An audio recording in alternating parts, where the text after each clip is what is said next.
প্রিয় মতিহার, পরশু বিকালে এসেছি কলকাতা। ওপরের ঠিকানাই আছে। ওর আগেই আসবার কথা ছিল, অসুখ বেড়ে ওঠায় আসতে পারিনি। 2-4 দিন এখানেই আছি। মনটা কেবলই পালাই পালাই করছে। কোথায় যাই ঠিক করতে পারছি না। হঠাৎ কোনো দিন কোনো এক জায়গায় চলে যাব, অবশ্য 2-10 দিনের জন্যে। যেখানেই যাই আর কেউ না পাক, তুমি খবর পাবে।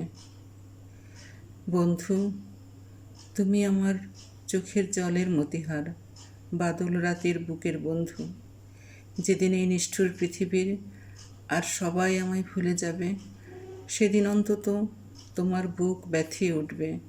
তোমার এই ছোট্ট ঘরটিতে শুয়ে, যে ঘরে তুমি আমায় প্রিয়ার মতো জড়িয়ে শুয়েছিলে, অন্তত এইটুকু সান্ত্বনাও নিয়ে যেতে পারবো। এ কি কম সৌভাগ্য আমার? সেদিন তোমার শয়ন সাথী প্রিয়ার চেয়েও হয়তো বেশি করে মনে পড়বে এই দূরের বন্ধুকে। কেন এ কথা বলছি শুনবে? বন্ধু আমি পেয়েছি, যার সংখ্যা আমি নিজেই করতে পারবো না। এরা সবাই আমার হাসির বন্ধু, গানের বন্ধু, ফুলের সওদার খরিদ্দারেরা। এরা অনেকেই আমার আত্মীয় হয়ে উঠেছে, প্রিয় হয়ে ওঠেনি কেউ। আমার চোখের জলের বাদলা রাতে এরা কেউ এসে হাত ধরেনি। আমার জীবনের সবচেয়ে গোপন, সবচেয়ে করুণ পাতাটি লেখা তোমার কাছে রেখে গেলাম। আচ্ছা, আমার রক্তে রক্তে শেলিকে, কিটসকে এত করে অনুভব করছি কেন বলতে পারো? কিটসের প্রিয়া ফ্যানিকে লেখা তার কবিতা পড়ে মনে হচ্ছে যেন এই কবিতা আমিই লিখে গেছি। কিটসের সোর থ্রট হয়েছিল, আর তাতেই মরল ও শেষে। অবশ্য তার সোর্স হার্ট কিনা কে বলবে। কণ্ঠপ্রদাহ রোগে আমিও ভুগছি। ঢাকা থেকে এসে অবধি রক্তও উঠছে মাঝে মাঝে, আর মনে হচ্ছে আমি যেন কিটস। সে কোন ফ্যানের নিষ্করুণ নির্মমতায় হয়তো বা আমারও বুকের চাপ ধরা রক্ত তেমনি করে কোনো দিন শেষ ঝলক উঠে আমায় বিয়ের বরের মতন করে রাঙিয়ে দিয়ে যাবে। তারপর হয়তো বা বড় বড় সভা হবে, কত প্রশংসা, কত কবিতা বেরোবে হয়তো আমার নামে। দেশপ্রেমী, ত্যাগী, বীর, বিদ্রোহী, বিশেষণের পর বিশেষণ। টেবিল ভেঙে ফেলবে থাপ্পড় মেরে বক্তার পর বক্তা। এই অসুন্দর শ্রদ্ধা নিবেদনের শ্রাদ্ধ দিনে বন্ধু তুমি যেন যেও না।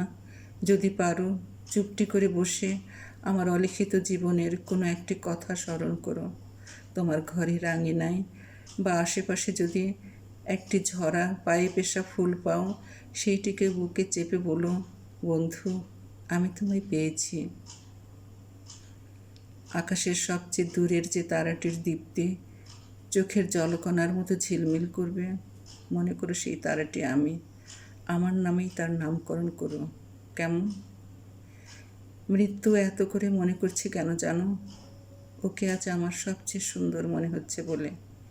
মনে হচ্ছে জীবনে যে আমায় ফিরিয়ে দিলে, মরণে সে আমায় বরণ করে নেবে। সমস্ত বুকটা ব্যথায় দিন রাত টনটন করছে। মনে হচ্ছে সমস্ত যেন ওইখানে এসে জমাট বেঁধে যাচ্ছে। ওর যদি মুক্তি হয় বেঁচে যাব, কিন্তু কি হবে কে জানে। তোমার চিঠি পেয়ে অবধি কেবলই ভাবছি আর ভাবছি, কত কথা, কত কি, তার কি কুল কিনারা আছে? আমার ব্যথার রক্তকে রঙিন রঙের খেলা বলে উপহাস যিনি করেন, তিনি হয়তো দেবতা। আমার ব্যথা অশ্রুর বহু ঊর্ধ্বে, কিন্তু আমি মাটির নজরুল হলেও সে দেবতার কাছে অশ্রুর অঞ্জলি আর নিয়ে যাব না। কবির কাব্যের প্রতি এত অশ্রদ্ধা যার, তাকে শ্রদ্ধা আমি যতই করি না কেন, পুনরায় কাব্যের নৈবেদ্য দিয়ে তাকে খেলো করবার দুর্মতি যেন আমার কোনো দিন না জাগে। ফুল ধুলায় ঝরে পড়ে, পায়ে পিষ্টও হয়, তাই বলেই কি ফুল এত অনাদরের? ভুল করে সে ফুল যদি কারোর কবরিতেই খসে পড়ে এবং তিনি সেটাকে উপদ্রব বলে মনে করেন, তাহলে ফুলের পক্ষে প্রায়শ্চিত্ত হচ্ছে এক্ষুনি কারো পায়ের তলায় পড়ে আত্মহত্যা করা। পদ্ম তার আনন্দকে শততলে বিকশিত করে তোলে বলেই কি ওটা পদ্মের বাড়াবাড়ি? কবিতার আনন্দকে কথায়, ছন্দে, সুরে পরিপূর্ণ পদ্মের মতো করে ফুটিয়ে রাঙিয়ে তোলে বলেই কি তার নাম হবে খেলো? অকারণ উচ্ছ্বাস। সুন্দরের অবহেলা আমি সইতে পারি না বন্ধু, তাই এত জ্বালা। ভিক্ষা যদি কেউ তোমার কাছে চাইতেই আসে অদৃষ্টের বিড়ম্বনায়, তাহলে তাকে ভিক্ষা নাই দাও, কুকুর লেলিয়ে দিও না যেন। আঘাত করবার একটা সীমা আছে, সেটাকে অতিক্রম করলে আঘাত অসুন্দর হয়ে আসে, আর তক্ষণই তার নাম হয় অবমাননা। মন্থনের একটা স্টেজ আসে, যাতে করে সুধা ওঠে, সেইখানেই থামতে হয়। তারপরেও মন্থন চালালে ওঠে বিষ।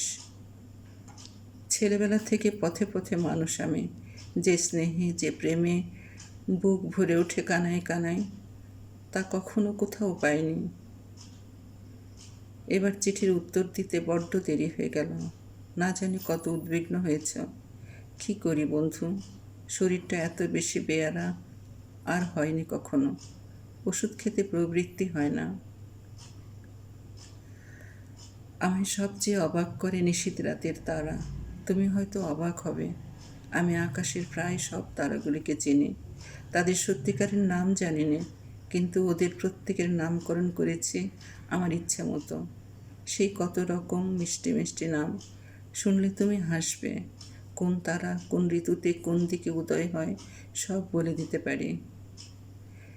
জেলের ভিতর যখন সলিটারি ছেড়ে বন্ধ ছিলাম, তখন গরমে ঘুম হতো না। সারা রাত জেগে কেবল তারার উদয়াস্ত দেখতাম। তাদের গতিপথে আমার চোখের জল বুলিয়ে দিয়ে বলতাম, বন্ধু, ওগো আমার নাম না জানা বন্ধু, আমার এই চোখের জলের পিচ্ছিল পথটি ধরে তুমি চলে যাও অস্তপারের পানে। আমি শুধু চুপটি করে দেখি। হাতে থাকতো হাতকড়া, দেয়ালের সঙ্গে বাঁধা। চোখের জলের রেখা আঁকা থাকতো বুকে, মুখে। ক্ষীণ ঝর্ণাধারার চলে যাওয়ার রেখা যেমন করে লেখা থাকে। আচ্ছা বন্ধু, ক ফোঁটা রক্ত দিলে এক ফোঁটা চোখের জল হয়? তোমাদের বিজ্ঞান বলতে পারে? এখন কেবলই জিজ্ঞাসা করতে ইচ্ছে করে, যার উত্তর নেই, মীমাংসা নেই, সেই সব জিজ্ঞাসা। যেদিন আমি ওই দূরের তারার দেশে চলে যাব, সেদিন তাকে বলো এই চিঠি দেখে সে যেন 2 ফোঁটা অশ্রু তর্পণ দেয়, শুধু আমার নামে। হয়তো আমি সেদিন খুশিতে উল্কা ফুল হয়ে তার নতুন খোপায় ঝরে পড়ব। তাকে বলো বন্ধু, তার কাছে আমার আর চাওয়ার কিছু নেই। আমি পেয়েছি, তাকে পেয়েছি আমার বুকের রক্তে, চোখের জলে। আমি তার উদ্দেশ্যে আমার শান্ত স্নিগ্ধ অন্তরের পরিপূর্ণ চিত্তের একটি সশ্রদ্ধ নমস্কার রেখে গেলাম। আমি যেন শুনতে পাই সে আমায় সর্বান্তকরণে ক্ষমা করেছে। ফুলের কাঁটা ভুলে গিয়ে তার ঊর্ধ্বে ফুলের গন্ধই যেন সে মনে রাখে। ঘুমিয়ে পড়েছিলাম, স্বপ্ন দেখে জেগে উঠে আবার লিখছি, কিন্তু আর লিখতে পারছি না ভাই। চোখের জল, কলমের কালি দুই শুকিয়ে গেল।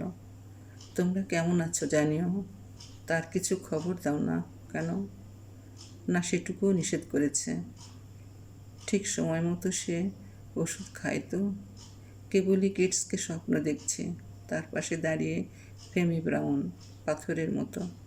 ভালোবাসা নিও। ইতি, তোমার